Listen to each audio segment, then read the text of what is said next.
Hello बच्चों, आप सभी का स्वागत है फिर से एक नई इन्फॉर्मेशन के साथ। चलिए हम आपसे एक क्वेश्चन करते हैं।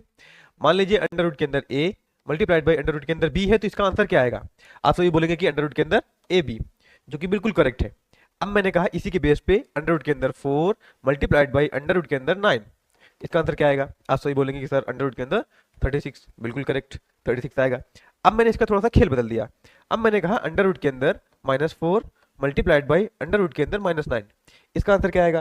तो ऐसे बहुत सारे बच्चे हैं जो बोलेंगे सर अंडर रूट के अंदर 36। इस कॉन्सेप्ट के बेस पर आपने इसका आंसर दिया, जो कि बिल्कुल गलत है। इसका सही सोल्यूशन क्या है? सबसे पहले आप अपने दिमाग में एक बात डाल लीजिए कि अगर अंडर रूट के अंदर कोई भी माइनस की वैल्यू आ रही है अंडर रूट के अंदर, जैसे मान लो माइनस का 5 लिखा है, तो ये एक इमेजिनरी नंबर है। Imaginary number means, imaginary number का मतलब है अंडर रूट के अंदर इसको हम लिख देंगे 5, इस माइनस को हम लिख सकते हैं माइनस का 1। ठीक है, इसको हम लिखेंगे अंडर रूट के अंदर 5, इस -1 को हम लिखेंगे आई का स्क्वायर। अब आप पूछेंगे सर ये कैसे किया? ये एक इमेजिनरी नंबर है, इसको हम लोग आयोटा बोलते हैं।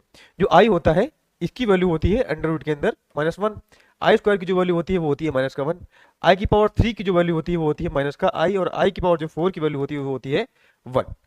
ठीक है, तो इसी के बेस पे इसको हमने ऐसा कर दिया। एक बात याद रखिए, अगर अंडर रूट के अंदर माइनस आ रहा है इसका मतलब वो एक इमेजिनरी नंबर है।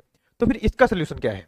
इसका सोल्यूशन ये है कि हम लिखेंगे इसको अंडर रूट के अंदर -4 मल्टीप्लाइड बाई अंडर रूट के अंदर माइनस का 9, इसका आंसर क्या आएगा? देखिए, इसको हम लिख सकते हैं अंडर रूट के अंदर 4 मल्टीप्लाइड बाई इस माइनस को लिखेंगे माइनस का 1। ठीक है, मल्टीप्लाइड बाई अंडर रूट के अंदर 9, इस माइनस को लिखेंगे माइनस का 1। ठीक है, अब मैंने क्या किया?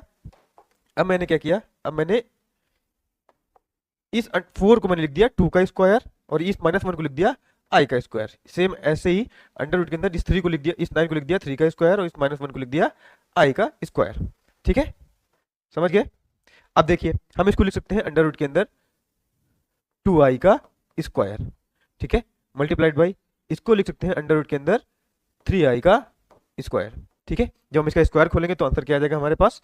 2i multiplied by 3i। ठीक है, मैंने इसका स्क्वायर खोला तो ये आ गया। अब इसका मल्टीप्लाई करेंगे तो आ जाएगा 6i स्क्वायर। अभी आई स्क्वायर की वैल्यू यहाँ से हम रख देंगे। आई स्क्वायर की वैल्यू क्या थी हमारे पास? माइनस का 1। इस आई स्क्वायर की वैल्यू रख देंगे तो आ जाएगा 6 मल्टीप्लाइड बाई -1, जिसका आंसर आ जाएगा माइनस का 6। था ना एक मैजिक? कैसी लगी आपकी जानकारी? कमेंट बॉक्स में जरूर बताइएगा। Thank you.